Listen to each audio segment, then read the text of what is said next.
Saudações, investidores! Bitcoin agora cotado a $60 mil. Bitcoin que está extremamente volátil e se recuperando depois de segurar na região dos 57.500. A grande dúvida agora é, temos força para continuar essa alta ou é mais um respiro para a queda?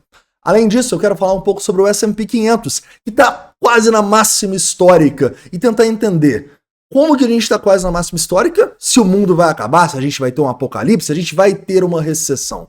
Vamos tentar entender se isso é realmente verdade. Bem-vindos a Investidor Moderno.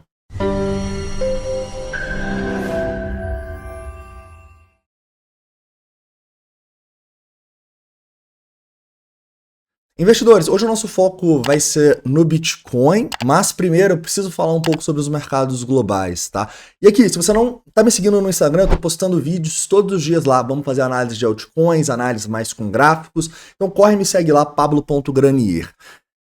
Hoje eu quero falar aqui um pouquinho com vocês. Primeiro, antes da gente falar desse movimento volátil aqui do Bitcoin, a gente vai falar sobre o S&P 500, tá? O S&P 500, como vocês podem ver aqui, tá bem próximo da máxima histórica, tá bom?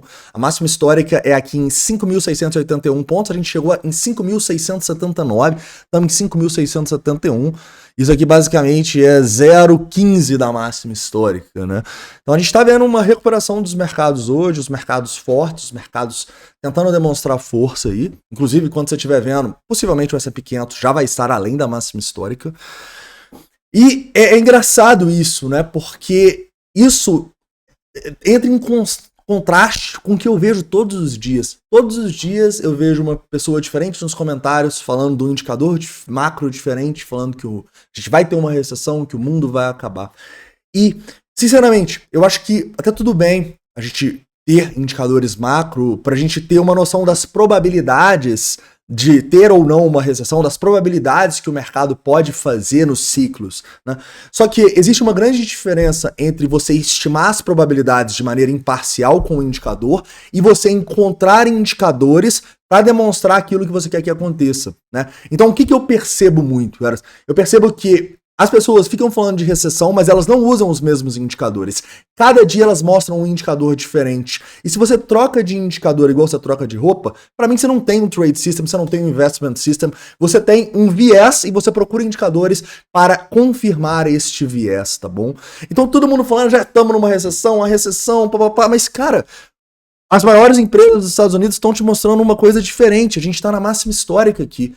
Né? E eu escuto isso, vocês sabem, cara, assim, eu venho batendo nisso desde ali do Covid, caras, e em especial desde 2022, quando a gente começou a se expor no mercado americano, quando tava todo mundo falando de apocalipse ali, né? E de maneira não subjetiva, cara, eu te falo, a probabilidade de a gente estar numa recessão agora é quase nula. O PIB tá sendo revisado para cima, o PIB ele tá surpreendendo para cima. Inclusive quando a gente vai nas casas de aposta e pega aqui, por exemplo, qual a probabilidade de estarmos numa recessão em 2024? Não agora, ou termos uma recessão. Nesse momento, a gente tem 7% de chance. Então, como em sã consciência, alguém julga isso o cenário base? Não é o cenário base uma recessão esse ano. Não é o cenário base estarmos numa recessão agora. Se for o seu cenário base, se você realmente acredita nisso, igual todo mundo vem aqui nos comentários, cara, vai ali no Polymarket, coloca aqui $700 que volta $10 mil para você. Tá bom? Então tudo bem você ter seu trade system, tudo bem, mas o que eu vejo na verdade são pessoas escolhendo indicadores porque querem que caia, não porque acreditam que é a maior probabilidade. Pode até acreditar, mas na minha visão estão com um viés porque querem que o preço caia, querem comprar mais barato. E querer não é poder, cara. Se o seu trade system realmente está falando que tem uma recessão agora, que vai ter uma recessão esse ano, aposta aqui em $700 você vai ganhar 10 mil, beleza? Show de bola. Entendendo isso, maior probabilidade de a gente estar numa recessão nesse momento, ou ter uma recessão em 2024, a gente pode analisar o S&P 500 e ver que, opa, estamos quase na máxima história. Talvez por isso, né? Talvez porque não está tendo um apocalipse, não está tendo crash. E, obviamente, que isso pode ajudar o Bitcoin, né? O Bitcoin ele está correlacionado com o S&P 500. E essa alta, para a gente testar as máximas históricas, está ajudando o Bitcoin a subir também. Outro ponto muito importante que a gente tem que ver nos mercados é que, de maneira muito clara, amanhã é um dia decisivo. Amanhã a gente vai ter decisão de juros no Fed. E o mercado ainda não sabe, está completamente indeciso se a gente vai ter um corte de 25 ou de 50 bips. Sinceramente, para mim isso está muito estranho, tá? Em nenhum momento eu vi o Fed falando que ia cortar 50 bips. Eu acho que o cenário base seria 25. Essa seria a minha opinião, né? Mas o mercado está denotando outra coisa aqui. 63% do mercado acredita que a gente vai ter um corte de 0,5. Tem muita gente me perguntando, pô, Pablo, se subir 0,25 vai cair? Se subir 0,5 vai subir? Cara, eu não sei. Na teoria, seria bom subir, abaixar, né? Abaixar 0,5 seria bom, porque seria bom para os ativos de risco. Só que pensa comigo, cara, se cair 0,5, o Fed meio sem dar essa dica, cara, eu acho que aí sim a gente pode ficar um pouco preocupado com a economia. Não com um crash, com uma recessão, não, mas com uma economia um pouco mais fraca.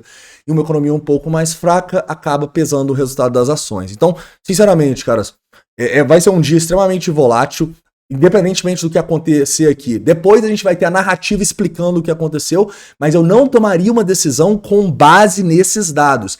A gente nunca toma decisão de investimento com base em dado de curto prazo de Fed, cara.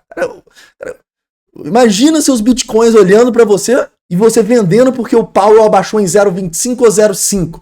Cara, cria culhões aí, né? Não tem nada a ver você ficar desesperado por causa de uma decisão de juros do Fed ou querer tomar decisões de longo prazo com base nisso, tá bom? Pelo amor de Deus. Então, amanhã a gente vai ter volatilidade, tem live dos membros de 3 a mais ou menos 4h30 ali pra gente acompanhar tudo ao vivo. Show de bola? Mas, sinceramente, difícil saber o que esperar. E uma coisa é certa, bastante volatilidade, tá bom? A gente deve ou ver um S&P 500 em novas máximas mesmo, ou enfim, começando uma correção. Correção que nos daria oportunidades, beleza? Então tá, continuando e falando agora sobre o que mais importa, que é o Bitcoin. O Bitcoin nesse momento, caras, no semanal continua numa tendência de alta, né? A gente está num padrão de continuação aqui, mas o grande problema, caras, é que esse padrão de continuação, ele tá fazendo vários falsos rompimentos, né, no meio desse padrão e não está conseguindo passar. Por quê? Porque no diário a gente está numa tendência de baixa, né? Então, no diário a gente tem que passar de zonas importantes e a primeira zona delas, para mim, seria este topinho que a gente deixou aí no final de semana, né? Esse topo, na região ali próximo dos 61 mil dólares, caras, é uma região muito importante, é uma região que seria um pivô de alta significativo depois da gente segurar justamente no suporte que a gente queria que segurasse, que era essa região dos 57.500, tá? Então, para mim, é muito clara a situação. Precisamos romper esse topo, ao mesmo tempo que a gente precisa segurar os 57.500. Ainda mais depois desse movimento de alta que a gente teve aqui nas últimas horas, caras. Não segurar os 47.500 agora seria um péssimo sinal, é um sinal de correção mais forte no Bitcoin, beleza? Passou dos 60.700, 60.800, ótimo sinal. Pô, Pablo, e aí, eu vou comprar aqui agora e tal? Não, cara, é o que eu sempre falo com vocês. A gente compra nas quedas, a gente compra nas correções. Então, eu, particularmente, junto com os membros, o que a gente fez nessa correção aqui? Ficamos desesperados, gritando recessão, o mundo vai acabar, vamos vender tudo? Não. A gente acumulou 2 novas altcoins, tá bom? Altcoins que a gente estava de olho a acumular há algum tempo, tá? Inclusive, passando para vocês, foi a Aero, que a gente conseguiu pegar aqui a 63, e a ATH, a Aether, que a gente conseguiu pegar a 52. Então, cara, sempre vai ter um indicador, vai ter uma narrativa para te fazer acreditar no apocalipse, para fazer você desistir dos seus investimentos. Mas lembra, cara, ninguém sabe se vai ter recessão ou não. E a gente, pelas probabilidades, não estamos numa maior probabilidade de estar numa recessão ou ter uma recessão em 2024, né? Convido aos cavaleiros do apocalipse, se realmente o meu trade system mostrasse uma recessão, eu iria lá no Polymarket e apostaria muito, né? Porque você ganharia aí, cara, você tem 7% de chance, então você ganharia de $700, $10.000. Então, entendendo isso, o Bitcoin, no longo prazo, continua numa boa situação e no curto prazo, passar desses 60.800, 61 mil dólares seria muito significativo, seria um bom primeiro passo, tá bom? Além disso, eu destaco para vocês que o sentimento, cara, está bem confuso nos últimos tempos, tá? A gente teve a correção até os 47.500, com queda no Open Interest, né? Isso é uma coisa boa, assim, apesar da gente não ter o Open Interest muito forte, a gente de maneira muito clara vê quando o preço está subindo, o Open Interest dá uma subidinha, pelo menos. Quando ele está caindo, o Open Interest cai, né? Então a gente não tem interesse pela queda. Isso para mim tá muito claro, tá? E quanto mais a gente tiver essa queda, melhor. Mais a gente vai aproveitar justamente para vir aqui mandar para os membros esses novos investimentos, né? Então, por exemplo, como eu disse para vocês, entramos aí ontem na Aether, entramos ali no domingo à noite na Aero. É justamente isso, cara. Como que a gente consegue entrar nesses projetos? Porque a gente tem caixa para aproveitar essas quedas, beleza? Então, acho que de maneira muito clara é isso aí. Inclusive, S&P 500 all-time high para desespero dos profetas do apocalipse. Então, continuando aqui, indo para o curto prazo no Bitcoin, a gente pode vir aqui e ver que, beleza, seguramos os $57.500, ótimo sinal. No curtíssimo prazo, cara, esse candle é importante. Né? Olha só, esse candle aqui tá com muito volume. E fechar ele próximo dos $60 mil seria um bom sinal, na minha opinião, tá bom? Seria um ótimo sinal. E de maneira muito clara aqui, cara, eu não vou fazer trade aqui nesse curto prazo, tá? Não, eu muito confuso aqui, esses falsos rompimentos e tal. Então, eu acho que é bom segurar os 47.500 e eu vou ficar mais otimista caso a gente faça esse pivô acima dos 60.750. Show de bola? Falando dos indicadores no curtíssimo prazo aqui, a gente, de novo, cara, vê um Open Interest subindo com o long short ratio caindo. É bom, né? Mas é muito pouco, né? É o que eu falei, pelo menos está subindo, mas está subindo pouco. Falta subir mais, cara. Falta a gente realmente ter um interesse do mercado maior por essa alta, beleza? Então eu acho que de maneira bem clara, é bom no curto prazo, ainda não confirma o longo prazo. Quem sabe passando desse 61, a gente começa a ver um Open Interest entrando, beleza? Outro ponto importante que eu posso destacar para vocês, agora um ponto negativo aqui, muita compra, tá? Outro gatilho aqui de muita compra. Então, o que você pode olhar agora, caras? Pô, o preço estava caindo, estava tendo venda, o que a gente estava olhando para fazer? Acumulação, compra de longo prazo. Agora que a gente tem muita compra, o que você pode olhar para fazer? Cara, colocar algum dinheiro no bolso, alguma coisa que saiu muito da sua porcentagem de conforto, né? Para mim, por exemplo, eu tô de olho numa Celeste aí, que tava todo mundo falando que o mundo ia acabar nela, porque ia ter um lock, mas que nos últimos dias performou muito bem, né, cara? Então, tipo assim, é incrível como o 40%, o consenso quase sempre erra, né? Então, algumas moedas, elas começam a sair daquela nossa porcentagem de conforto. Então, a gente dá uma analisada nelas para ver se faz sentido realizar algum lucro ou coisa do tipo. Particularmente, eu ainda não fiz nada. Vou analisar algumas dessas moedas que estão subindo muito, tipo uma Celeste, tipo uma IMX subindo 17%. Vou dar uma analisada com calma nisso. Mas, por enquanto, cara, tô tranquilo. No longo prazo, continuo em alta. Agradeço pela queda que a gente teve ontem e no domingo, porque eu queria muito acumular esses dois novos projetos que a gente estava estudando as semanas. E nesse momento a gente fica de olho aí, aguardando o Bitcoin demonstrar essa força acima dos 61, tá? E detalhe, amanhã, 3 horas da tarde, prepare-se para volatilidade. Show de bola, S&P 500 na máxima histórica, muito bom, ações performando bem.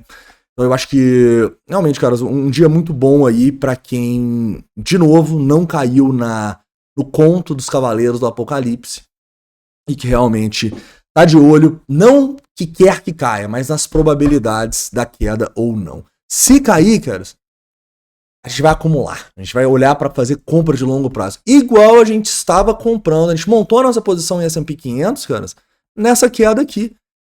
E aqui, cara, era muito pior. Era todo dia um profeta, todo dia um indicador, todo dia uma recessão. Mas agora, cara, que, beleza, eu não tô falando que não tem riscos macroeconômicos, é claro que tem vários riscos, mas o mercado tá te mostrando que não tem tanto risco assim, né? Senão tava caindo.